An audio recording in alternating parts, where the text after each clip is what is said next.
All right, Becky, I think we have a good number right now, so we could start. Again, this is Heather with the New England Museum Association, coming to you from Somerville instead of Arlington today. And we have NEMA board member Rebekah Beaulieu joining us from the Florence Griswold Museum. Probably not at Florence Griswold right now. Yeah, exactly. We're all in our homes. So we just wanted to get going, and I'm just going to kick it off to Becky. So today we will be using the chat, and also if you have Q&A. So Becky's just going to have more of an informal conversation. Definitely have questions, and she will be able to answer anything that you can have, or send you to other resources. That would be great. And we are also recording this, so if you need to pop off or want to share it with one of your colleagues, we will have it available on the NEMA website later on today. So Becky, I'm going to turn it over to you. Thanks, Heather. Well, good morning, everyone. So as Heather said, my name is Rebekah Beaulieu. I am the director of the Florence Griswold Museum in Old Lyme, Connecticut. And I am someone who focuses a lot of my work on financial resource allocation and management. So we thought it might be a good idea to just have a forum where we could come together and I could share some tips and tools and ideas that may be relevant to you and your organization, and then also be here to answer any questions that you may have. I think that we recognize that we're all in uncharted territory right now. So this is less of a structured lesson and more of an opportunity for us to just gather, talk through some of our financial concerns, potential remedies and solutions, and some next steps for us. So for those of you who may have participated in an AASLH webinar that I did, this is going to be virtually the same format.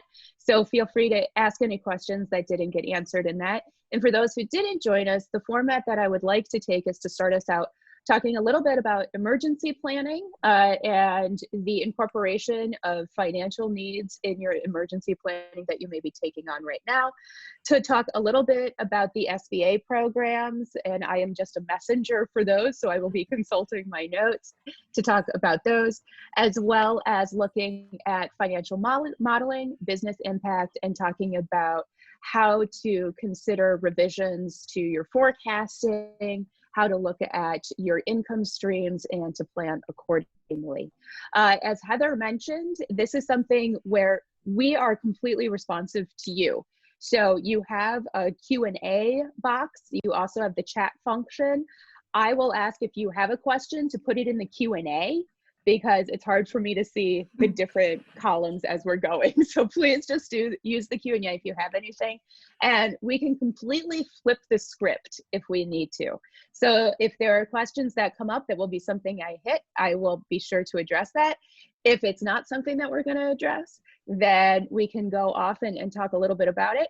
And if it's something that I don't know the answer to, because I don't think anybody has all the answers to it right now, that will be something that I can look into for you and share a resource after our conversation. So welcome, everybody. I hope that this is a useful hour where we can just really enhance our knowledge, do some collective sharing of ideas. So I would ask if you, I'm going to break my own rule starting off and ask if you would use the chat function, which we all can see, and to say who you are and where you're from. If you participated in the AASLH webinar, maybe it's helpful to share that as well, if there's anything that I don't hit that you thought was useful. So I would encourage you to do that. Heather, does everyone have access to that chat function? Yep, they do have the chat function, so they can either do to all panelists or all attendees. So if you want to see, share that you're on this with the other people that are joining, make sure you do all attendees. If not, it will just go to the three of us. Thanks for that. Hey, I'm seeing some people that I know already, which is wonderful, and some new people. I don't know about you, but I'm appreciating and hungry for any kind of socialization right now. So it is a pleasure to see all of you virtually. So thanks for that. So what I'd like to do is everybody see, you've got lots of colleagues here. And so what we're going to do is I'm just going to start out with some brief intro topics. And as I said, use that Q&A to ask anything that you may have along the way. So what I'd like to start out with is to start small and talk about emergency planning. That may not sound like a big thing, but let's talk about a document that you can make some good on right now. So many of us may have emergency planning documents. If you have gone for AAM accreditation or gone through the AASLH STEPS program, you're probably aware of setting up some of these resources for your organization. And so when we talk about emergency planning and disaster preparedness, usually we're talking about things that warrant a business interruption of some kind, right? So there's a lot that we talk about in terms of natural disasters, or we may talk about something happening to your capital facilities and how you deal with that, how you're dealing with communication, how you're dealing in the face of that issue, both internally and externally, and how to plan best for the future. And so usually you want to have some kind of manual that is for everyone at your organization that can help you be really directing everyone in the right direction. What is happening in this case is most of us don't have a pandemic chapter in our planning. And so I think that's something that many of us are paying attention to. But you also want to make sure that you have financial operations as part of your disaster planning and emergency preparedness. So this is something that we want to do, is really make sure, and I'm seeing a lot of institutional leaders do this right now, where they're defining their critical operations team. And so in this case, it may be a pandemic responsiveness team. So this may be a team that is comprised of senior leadership, but it may not be only that. It may be those that are also front-facing, those are dealing with the public, those that are aware of some of the needs that may be coming in with an extended closure as we're facing right now. So one thing that you always want to make sure that you're handling as part of your emergency planning is, what is the financial impact to any kind of situation? We're going to go through some of the elements to that, but I do think that what would be really helpful is to really just be considering that this is something. Oh, did I lose audio? I see one person said that. Are other people able to hear me right now? I can still hear Yes. you. So if anybody else has any, it kind of went out just for a second, but it just popped back in again. I think, with the storm, everybody's a little bit unstable from yesterday. So understandable on that one. That's true. Yep. Everybody For those of you not New England, we had a massive storm yesterday, still many power outages. So if there is an issue, let us know. And Heather's offered to help if we need to, okay? Yeah. So when we're talking about something like this, we really want to create a clear action and communication plan. So this may not sound like it has an immediate financial link, but it certainly does, because one of the best things that we can do is to really understand how to have meaningful communications during this time. And so if we have time, we're going to come back to communications at the end. But one thing I would just really encourage all of us to do is to make sure that when we're in an unforeseen crisis, as we all are right now, that we're creating action items for staff and establishing those communication streams. Circulate your organizational chart if you haven't already, or make one that addresses your volunteers and board accountability as well. And then make sure that you're documenting your new procedures to incorporate into your emergency planning. One reason that I bring this up in terms of our financial conversation, because you may say, well, Becky, I'm hearing that in every webinar that I'm spending my days taking advantage of right now, is that you want to be considering your financial processes. So for many of you, if you're like us, something that we've been dealing with are donations that are coming in, checks that are being processed, and making sure that we have correct protocols for how we are actually able to see through all of our financial accountability during this time. So that includes not just accounts receivables, but also your payroll. How is that being paid? Do you have a setup with your bank where you can work virtually? Do you have online access to your accounts? How does your bank prefer that you are actually communicating with them? And how do your vendors receive any payments that you may need to make? So this is something to consider as you're looking at crisis planning and emergency preparedness. Make sure that you include documentation of how you will be responsible for overseeing your regular financial business during this time. You may have a situation like at our museum, our director of finance lives 45 minutes away. It's not reasonable for him to come in once a week, but it is reasonable for our business manager to come in see everything that we need to have done, leave checks for me to sign, and then I'm able to take care of it. So you want to make sure that in a very skeletal framework for your staff, you're able to keep on top of your finances as much as possible. So I hope that's helpful. I think that that's something that it's easy to overlook as we're looking at the larger framework of financial management during this time. But I just wanted to start there. And you want to make sure that you understand your timeline. And this is something we'll continue to talk about throughout this day. But one of the things that we talk about with emergency preparedness is the RTO, which is the recovery time objective, which is how long we expect to be in a certain period of a crisis, and then when we expect to be moving on from it. So in your disaster preparedness plan, what you'll want to do is when you're thinking about those financial needs, if you're extending beyond 1 to 2 payrolls, what will be different for you? Are you going from a seasonal closure to a non-seasonal closure? Will there be certain adjustments that need to be made? You can't necessarily assume that you're just going to set up automatic payments for everyone. So you really do need to keep an eye on this. So don't overlook that as you're looking at some of your emergency preparedness for the future. One thing that I'd like to make sure that we're talking about is cash flow and liquidity, and talking about some of your sources of revenue, because I do think that's something that can be really challenging. So just a reminder before I get into that, feel free to interrupt and ask questions. We'll go all over the place as you need to. You know, I am the guinea pig for this, and I will just experiment where we need to. So let's talk a little bit about cash flow. So when we're talking about cash flow, this is something that's interesting because a lot of times in nonprofits, we don't spend a lot of time talking about cash flow. We know that we're functioning a lot on donations. Many of us in our states are not required to file a statement of cash flow. So it's not an operational tool that we're using a lot of the time, except for a situation like right now. It can be very, very helpful to find out what your cash flow and your liquidity is right now. So typically when we're talking about cash flow, the bottom line is how long can you function without income, without new income being generated, either by earned revenue sources, such as your admissions, which I don't think any of us are taking in right now, or it can be through your contributed income sources.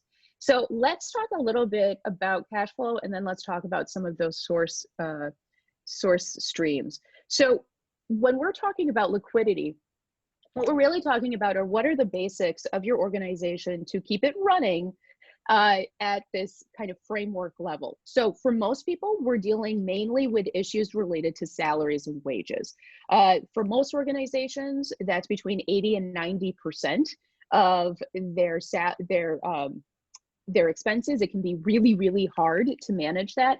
So when you're talking about your cash flow, what you're thinking about is how many pay periods or months can we go before we have an influx of income?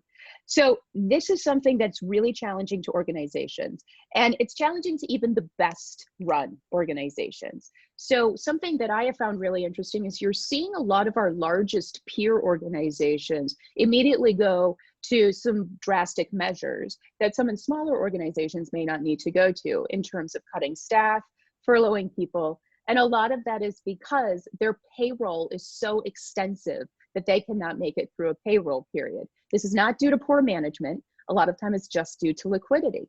So that's something to consider. Is we're seeing a lot of people go in that direction, but there are some other things that we can do. So I just encourage you to step back before you assume that that may be the best option for you. When we talk about a cash flow, there's no right time frame for a cash flow.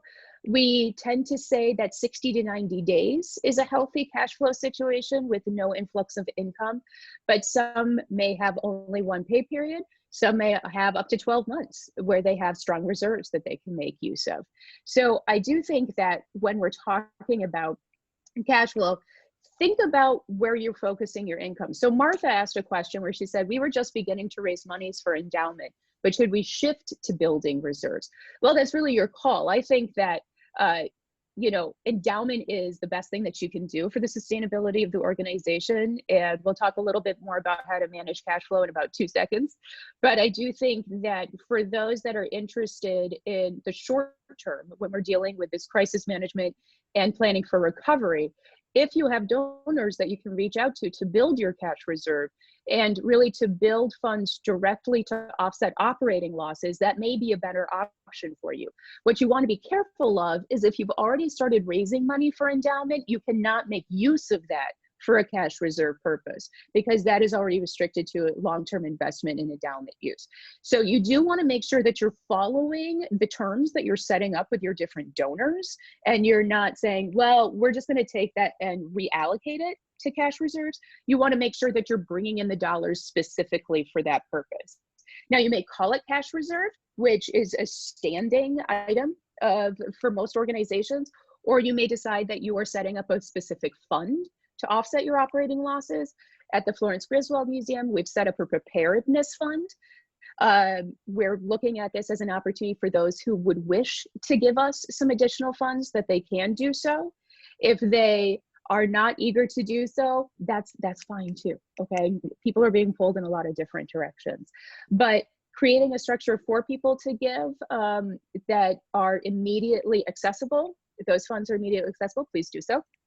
But that doesn't mean that you should abandon an endowment campaign. Assuming you come out of this, Martha, assuming that you are in good shape, you're going to want that sustainability as much as possible. A donor can absolutely choose to redirect their funds at any time. At any time, you want to make sure that you document that transition. So let's say that they have given you $30,000 that were originally allocated for an endowment.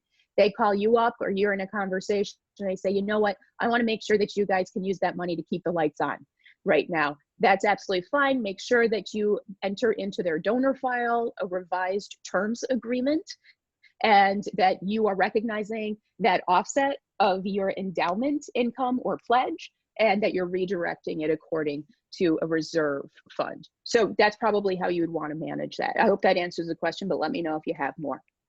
So when we're looking at cash flow in terms of what we're doing for our management day to day, directly dealing with the crisis, it's most important to be looking at the expense side first. So think about where you can cut expenses first. As I said, it may be the unfortunate reality that for you, that's cutting hours and cutting staff. That is the world in which we're living in right now, unfortunately. But there are some other measures to take. So be sure to look at your expense side first and see where you can cut back. Do you have relationships with vendors that you know that you can cut back some of your monthly and regular expenses with? Are there certain relationships with vendors or with certain categories of expense lines that you know you will not be making full use of? So revisit your operating budget. What are you not going to be counting as an expense because of a closure, because of decreased activity levels? Where will your utilities costs go down? Will your maintenance costs go down? Do you have fundraisers that you are planning to host that will no longer be happening? We immediately go to thinking about the fact that that's a lack of income, which is absolutely true. But also, does it cost you $10,000 to mount that fundraiser? Then that's $10,000 of an expense line that can be cut back from your budget. So you do want to think about where those expense lines that you can actually benefit from cutting back. Of course, be conservative. Don't overestimate your expenditure decreases, but make sure that you're also accounting for that as you're planning on what you're doing with your income lines. So be sure to take the sequence of actions that is appropriate to your organization. The smaller the organization, the easier it is for you to cut back in a lot of ways. The larger the organization, the more of a behemoth it is to scale down, and it can take months longer than you would want to be able to react to a situation like ours. So do keep that in mind. So start with your expenses, see what you can do, and then start thinking about I'm bringing up my notes here, what you can do in terms of your timeline planning, okay? So we really do want to think about what I'm calling the sequential planning, which is a short-term, a mid-term, and a longer-term closure, right? So when you're thinking about a time frame right now, so much of that, and Deanna, you're asking a question about what kind of time frame I'm working on and what's reasonable. So the fun thing about our time frame is it's constantly changing, and it's changing state by state. As we're all learning, we're being impacted by this situation at a variable rate, depending on where we are, how close we are to urban environments, and what our state regulations are and our mandates as laid out by our governors. So for what we're seeing is, I've taken my cues from a couple of sources, looking at what they have done in Asia. Museums in Shanghai have taken an especially proactive approach. So that's something that you want to be looking at. And what we're seeing are traditionally, it looks like about 10 to 12 week full closures with some kind of tiered approach back into having people. It's a gradual reopening. So for instance, in Shanghai, I've seen at least 3 museums that are actually accounting for 30% of their full capacity with admissions right now. So that means that they're letting in 30% to account for social distancing. So what I would recommend, and we can talk a little bit more about this later, is as you're considering your planning, it's best to plan for maybe a 4-week, 8-week, 12-week, 16-week gradation of your closure. And what would that mean in terms of both your income, which we can talk about your different income sources in a minute, but also consider best, moderate, and worst case scenarios. That's what if your contributions go down to nothing? What if your earned income is nothing? But then also you may be able to plan for, let's say at 10 weeks, what if you're able to bring in 30% and accommodate that amount of people coming in on an earned revenue side for admissions? What if you're able to create some campaigns in the meantime? We talked about that preparedness campaign. You may be able to bring in a good number of contributions. So as you're talking to your trustees, which are really important conversations to be having throughout this time, think about, how you can be looking at it in this tiered approach. Our best case scenario is that we're fully functioning within 10 weeks. Our kind of middle tier, our moderate expectation is that we would probably be reopening to a certain extent in 10 to 12 weeks, and that we would be looking at some kind of tiered opening. And in a worst case scenario is, let's say 16 weeks with no activity at that point. And that's when you start looking at your income streams. So what I'd like to do is look at this, flip from the expense side of what your costs are going to be, and look at it from the income side. And so you have a number of different income sources, and there really is kind of a sequence of how to approach those. So many of us are used to making a certain amount of money through earned revenue. So our admissions, our programs, all of our private rentals, and we're seeing a lot of that in serious decline and totally inactive for these weeks right now.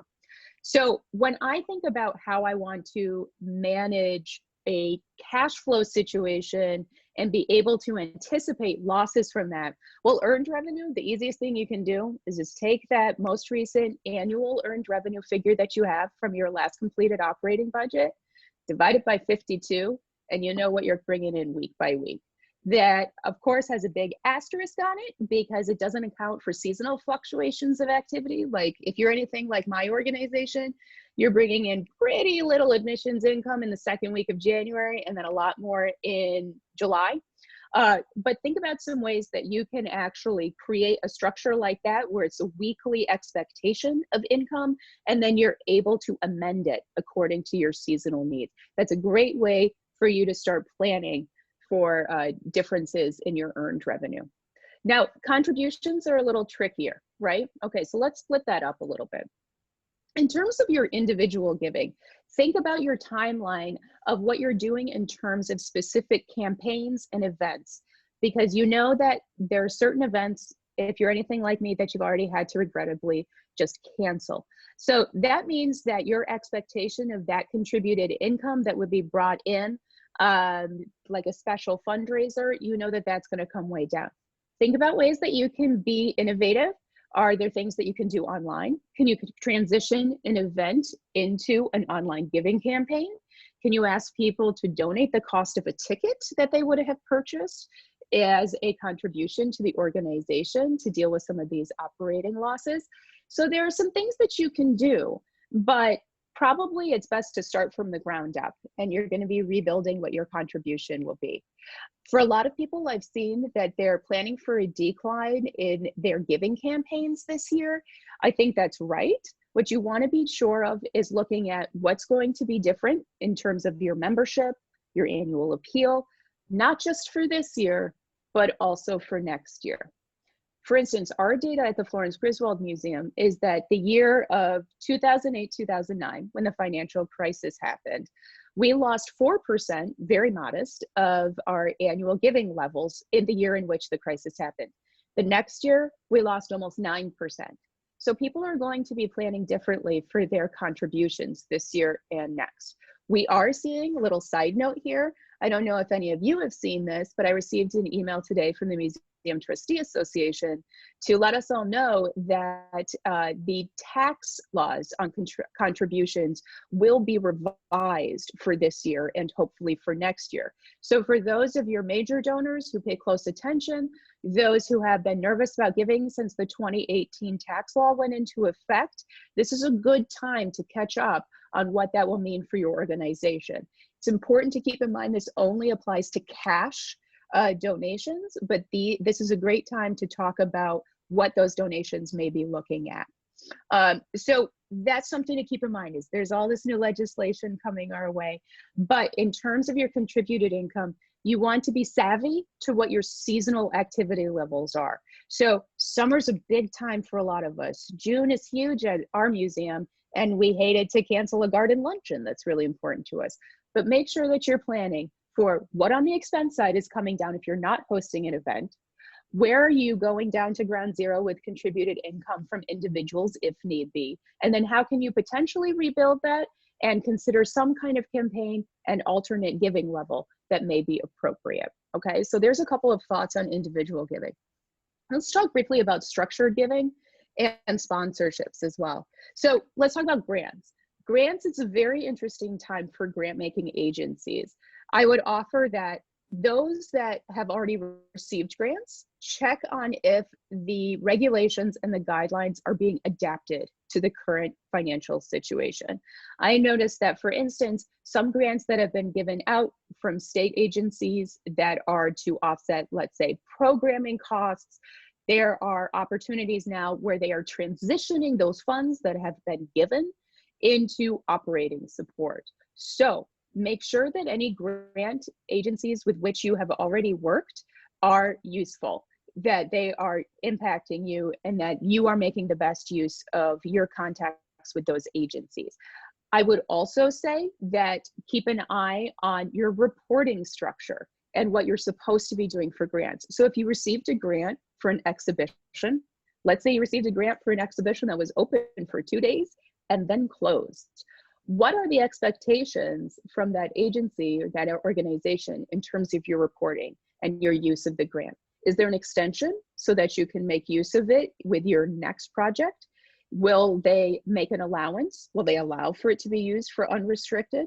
So I do think that that's something that you also want to be checking on.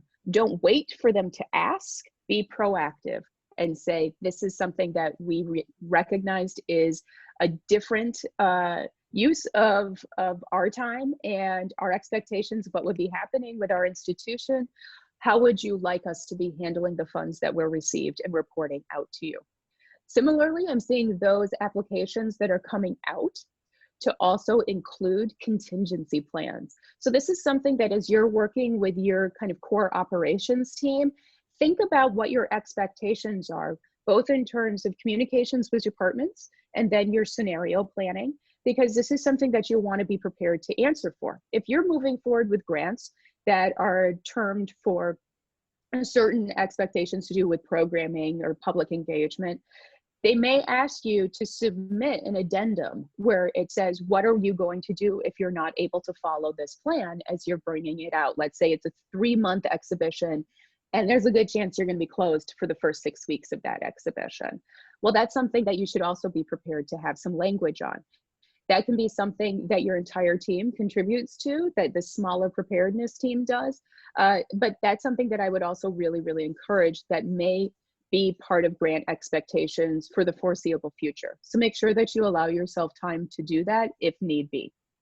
Similarly with sponsorships. So sponsor giving is a tough call because a lot of it is really designed to be public facing and to be sharing the name of an organization that has, or business that is supporting you. So I do think one thing that you want to be mindful of is, again, being proactive with sponsors. Have you already secured sponsors for an event that was happening this summer, for instance?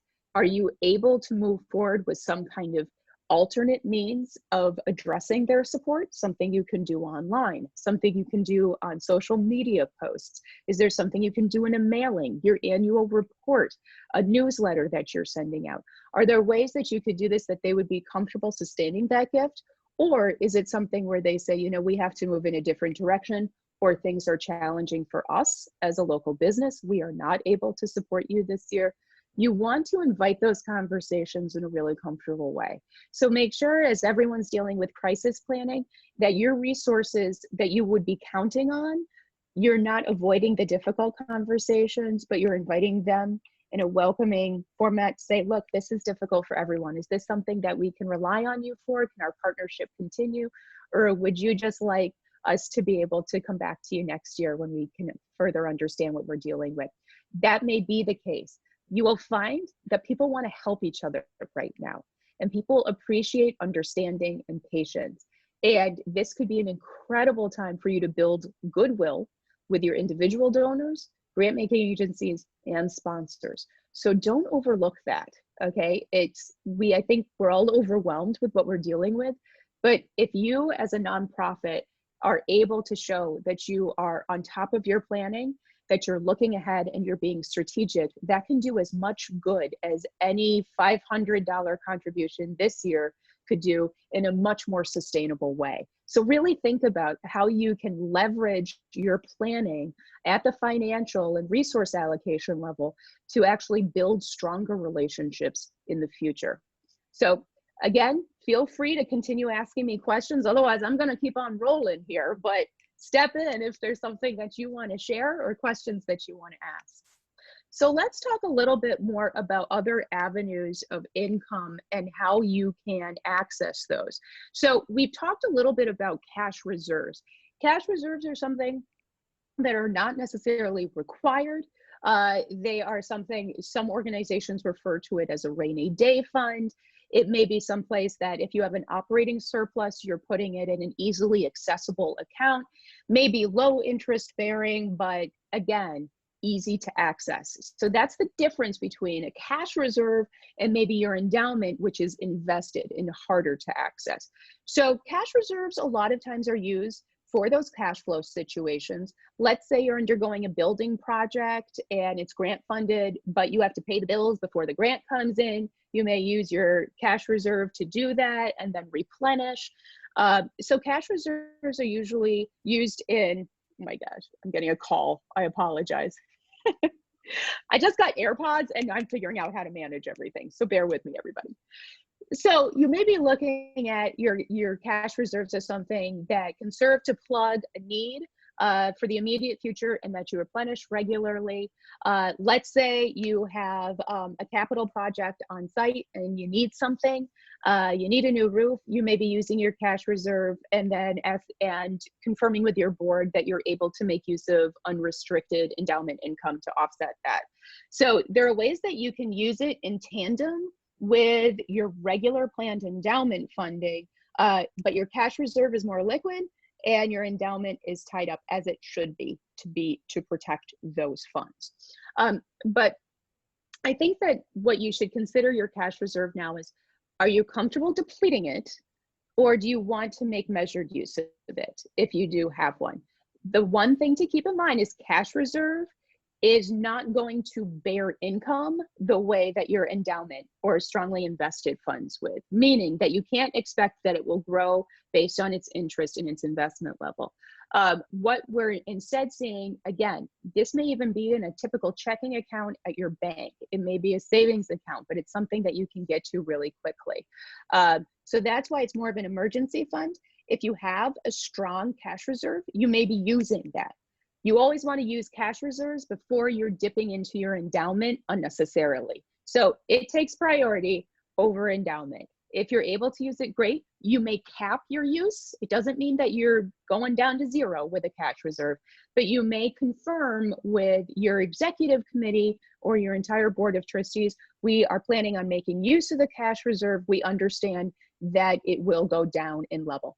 Confirm that. Maybe you'll take it down by 50%, maybe 75%.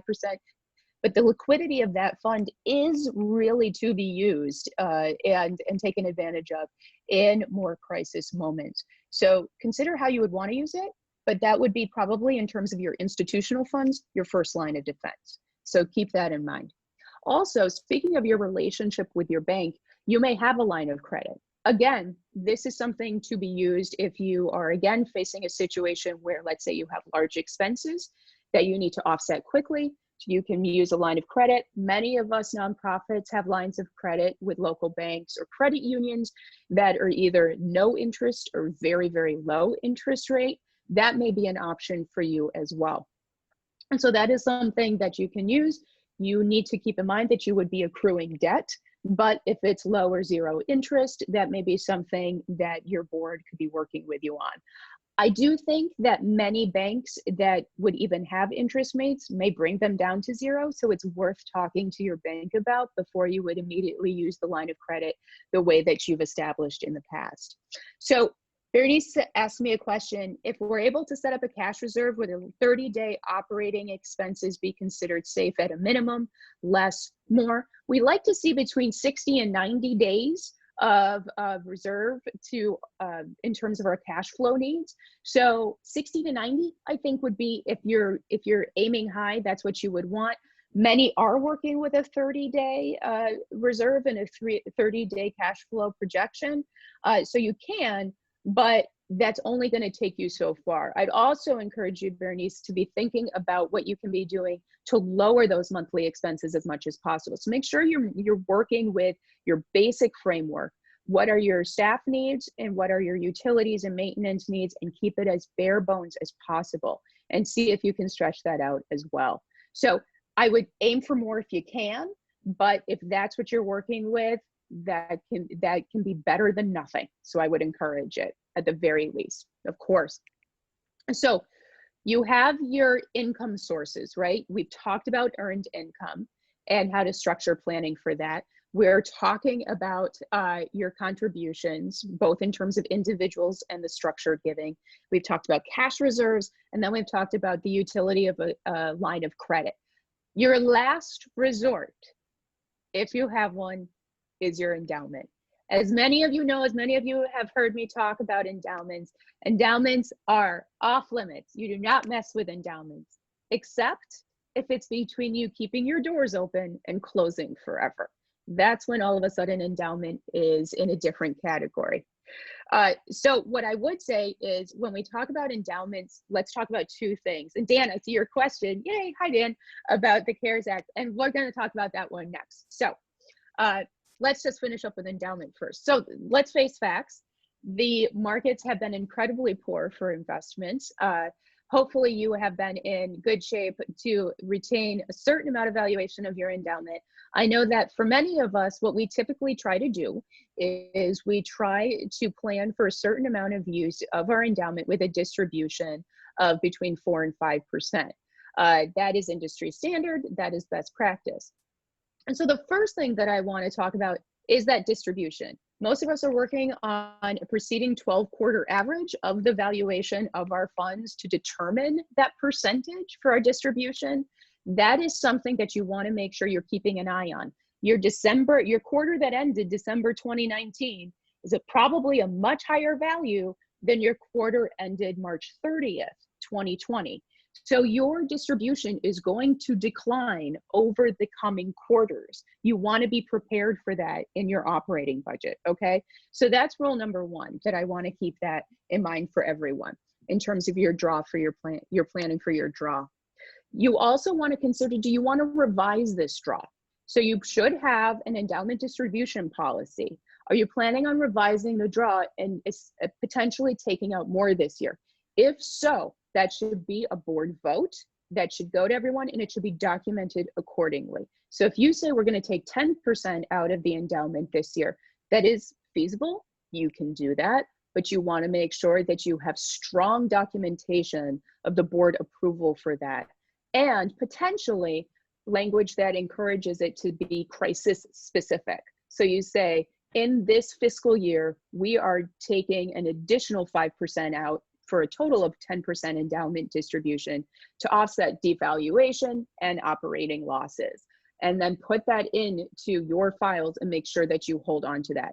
Is that something that you will be in trouble with? Not necessarily, but there are two considerations if you are dipping more into your endowment than usual. One, and first is, you need to make sure this is unrestricted, okay? So if you have restricted endowments for, let's say, acquisitions, you're not going into that fund, okay? Because that is violating the agreement that was set up with the donors who gave you that funding, okay? So if, back to our question originally, when we started our session about if someone gave for endowment, can you use it for cash reserve? If they say it's okay, you can. If you have that liquidity available per the donor's discretion, you can. Similarly, when you're talking about a restricted fund that has been set up, that can only change if you confirm it with the donor in writing in advance, okay? So you need to make sure of it. Let's say that you have unrestricted income that helps with your operations that only is, let's say, a value of $200,000, but somebody gave you this big acquisition fund to build your permanent collection, and it's $600,000, and you say, we'd really like to dip into that, and it's the difference between life and death for our organization. Your first thing that you have to do is you have to get in touch with that donor. The second thing that you have to do, and our second consideration, is make sure you have a good relationship with your attorney general of your state. The rules are different in every single state, but anytime you are changing use of your endowment beyond a simple long-term endowment distribution change, you want to make sure that you're reaching out. So if you're making use of a restricted endowment, or if your endowment would go underwater, meaning that its valuation would be less than the gifts that originally established that fund, okay, that's when you also need to reach out to your attorney general. This is another situation where being proactive is as helpful as possible. So you want your earned revenue, you want your contributed income, then you have the option to use institutional cash reserves. Consider it simultaneous. You have a line of credit you can make use of. And your last option is endowment revision, okay? So that's the last thing that you would want to review. You want to make sure that you're keeping in close contact with an investment committee, your audit committee, finance committee, and your board as a whole as you're considering any revised use of your institutional funds in particular, okay? So we've had some questions come in, and we can absolutely talk more about that if you would like. So Dan, our esteemed NEMA executive director, asked, hi Becky, any insights on CARES Act federal funding and SBA loans? How about other short-term loans to cover cash flow? Okay, so let's talk about the SBA program. So this, I am going to look at my notes because I do not want to mislead anyone. So as you know, there are essentially two forms of SBA loan programs for which you can apply as nonprofit organizations. So the first is the Economic Injury Disaster Loan, the EIDL, which you apply directly through the SBA, the Small Business Administration. You can get a loan amount of up to $2 million. It is a 2.75% interest rate on that loan for nonprofits. And the return period, the payback period for that loan is not to exceed 30 years. So this is something that this is really good for you if you want a higher influx of funds immediately, but with the understanding that you will be accruing that debt load and you will have to pay it off. Now, it's an extremely modest interest rate. So this is something that if you are looking into it, consider you have 30 years to pay it off at 2 3/4 interest rate, which is really, really reasonable. So that is one option. And I have seen some organizations go for that and already starting to hear back. The other option is what's known as the PPP, which is the Paycheck Protection Program. I've seen many more organizations apply for this, I think because it is specific to salaries. I think because it also includes a certain amount of forgiveness. So the Payroll Protection Program, you apply through an SBA authorized lender, rather than applying directly to the SBA. So this is usually a bank that you work with. There is a list online if you go to the IRS that can actually tell you what your approved lenders can be. You can get a loan amount of up to $10 million, which it should equal 2.5 times your average monthly payroll. So when we're looking at $10 million, we're probably looking at the largest institutions that would be 10 million. Our amounts that we're talking about here would be less than that. The interest rate is 4%, so it is a little bit higher than the EIDL program, and it's a 10-year full payout loan. Payments may be deferred for 6 months and up to 1 year. The loans are unsecured and there is no personal guarantee. But what people are really excited about is you're eligible for up to 8 weeks of payroll and other cost forgiveness. So that is something to consider. So this is really great. What you want to think about is that your calculation of payroll is really dependent on you keeping your full-time staff. So you are most eligible for this if you have kept your staff or you are bringing your staff back on site if they've been furloughed or they've been let go. You must have that employment category met. So for instance, they say your current payroll must be within 25% of the prior year monthly average with the opportunity to rehire. So this is really designed to be a staff sustaining program, okay? So you really want to keep that in mind. If you have made huge cuts to your staff, where you are now outside of 25% of what your staff payroll was a year ago, you want to keep that in mind. I had a really good question from somebody recently who said, you know, we had somebody on staff last year and they retired and we decided not to refill the position. So are we in trouble because we had this position last year and now we don't have it this year? What I have heard is while the rules are constantly changing, people are looking at reviewing these applications according to what you were at your staff load with in February. So February is the last full month before we were all impacted by the crisis. And they're going to be comparing you most likely to your most recently normal payroll cycle. So I would say keep that in mind, is what you had in February versus what you have now.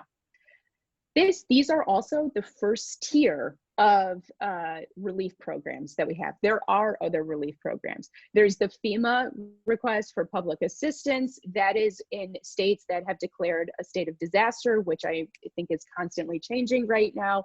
There are also state programs. So in terms of other short-term loans to cover cash flow deficiencies, a lot of times there will be state agencies like, you know, offices of the arts, humanities councils that will be sending out monies. You may have seen that the IMLS is an organization that is also going to be disseminating monies.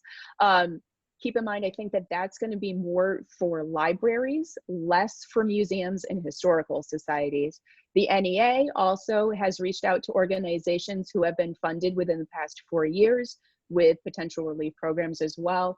So there are a number of different organizational opportunities for this at the federal level, the state level, and even check on your municipalities. So this is different state to state. Something I am seeing, kind of the word on the street with all of this, is because this is the first year and there's been an overwhelming response of applications.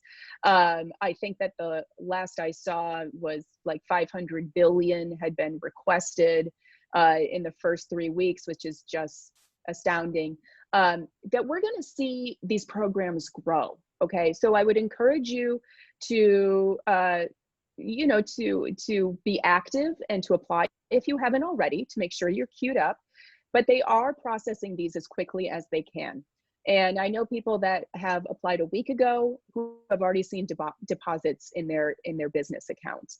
So it is in your best interest to apply and to keep up to date on the changing legislation. And, you know, Heather and Scarlett, we can continue to talk about the legislation with people if that's helpful. But we're going to see these programs expand. And so please keep an eye out.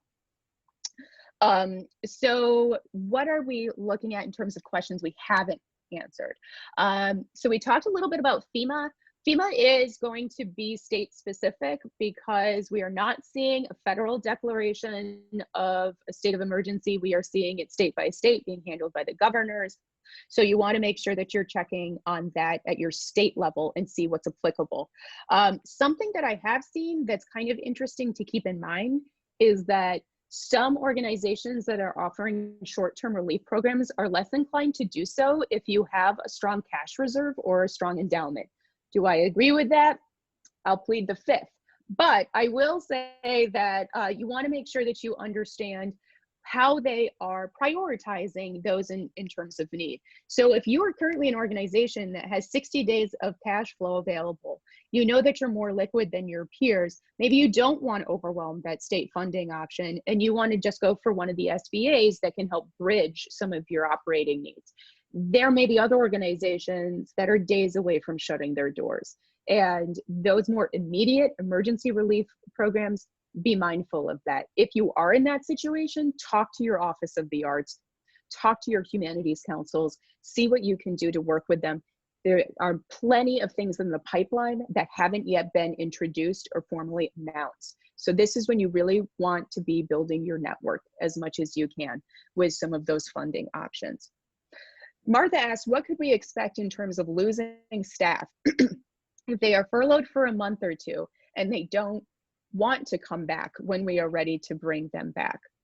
Well, you know, that's an interesting question. A lot of that has to do, I think, with not just how you're handling this internally in terms of your infrastructural planning, but what are the optics? I mean, I've seen some organizations that are furloughing that are saying, we can't make any guarantees, but we fully expect if we can, you know, weather this storm, that we will be bringing back all of the positions that we had 6 months ago. It may take us some time. There are other organizations that are making no promises and that are simply sending an email out to their staff and saying, as of Friday, you don't have a job, apply for unemployment. And behind the scenes, they're hoping that they will be bringing those employees back. So you can't necessarily make any assumptions. A lot of that is to do, I think, with organizational culture and the messaging that people have received thus far. Now, if you are planning on applying for one of these SBA programs and you're planning on having your full staff back by June 30th, but you also know that some may not come back, you need to be communicating with that staff and say, our loan is contingent on this. This is one reason that they're making the loans contingent on the full-time employee structure and less the seasonal and part-time. So you're seeing that be a little bit of a gray area. They're not super clear about how you should be managing your part-time. We put in all of our part-time employee expectations in our application just to be fully transparent, but it looks like they're really interested in the full-time. You may be anticipating seasonal staff that would be starting May 1st that won't be starting as typically planned. So again, this is organization by organization. So keep that in mind. Ray asked, do you have any recommendations for organizations that are beginning to develop annual budgets? Our fiscal year ends June 30 and we're not sure we'll even be open on July 1. That's entirely possible. So I think that I noticed, by the way, we only have 5 minutes left, so I get if some of you have to leave us, and we can certainly pick up in another session if you would like. But to that point, something that I'd love us to spend more time talking about, maybe we can next time, are budget revisions, forecasting, and then also annual operating budgets. So Ray, you're in a tough spot. I do not envy people who started with an April 1 new budget, and I don't envy people who are starting over the summer. But in some ways, what you can do is plan very conservatively for your operating budget for your 2020-2021 year. Use this to your advantage. Use the fact that we are currently in this situation right now to plan conservatively in terms of your income streams and to see what you can do on that front. Where are there certain forecasting that you can do that would be really, really helpful to your organization and to your board? And then for other organizations that are in the midst of budgets that have been basically imploded by the situation, you're going to be in a full-on budget revision situation. So Deborah Ann says budget revision webinar would be great. We could do something like that to follow up, where we're talking not just about crisis planning, but when you are doing something where you recognize you're outside of a window that would just be something to clarify with your actuals versus your anticipated budget figures, but you're dealing with something that is completely outside of the norm and a vast degree different than original expectations. So that's absolutely something that we can talk more about, both in terms of this situation and beyond. But that is something that I would really kind of encourage. So thus far, we've talked about anticipate changes with sources of income. We've talked about kind of navigating this terrain, how to do it in terms of emergency planning and crisis management. We've talked through the SBA programs as well as some of the different options to explore at the state and regional level.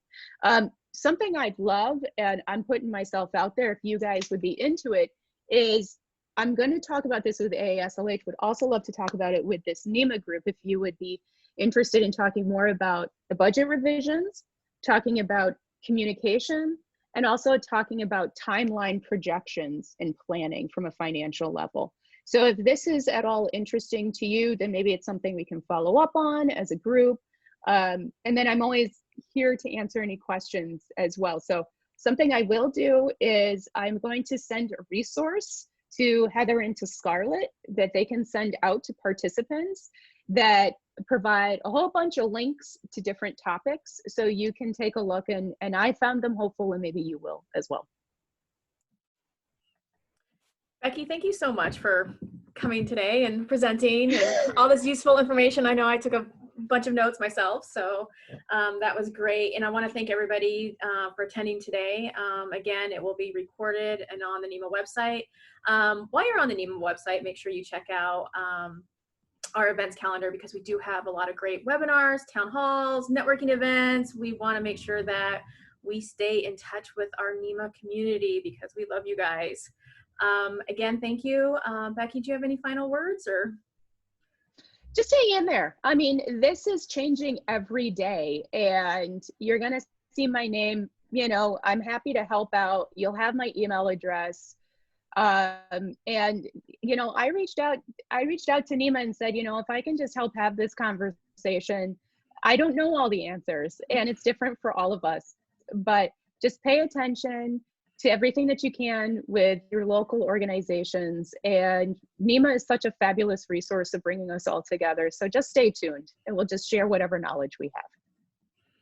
Great advice. All right, thanks everybody. And so I guess we will see you guys all on another webinar, town hall, or networking event. Thanks everybody. Stay safe. Thanks, Becky. Thanks.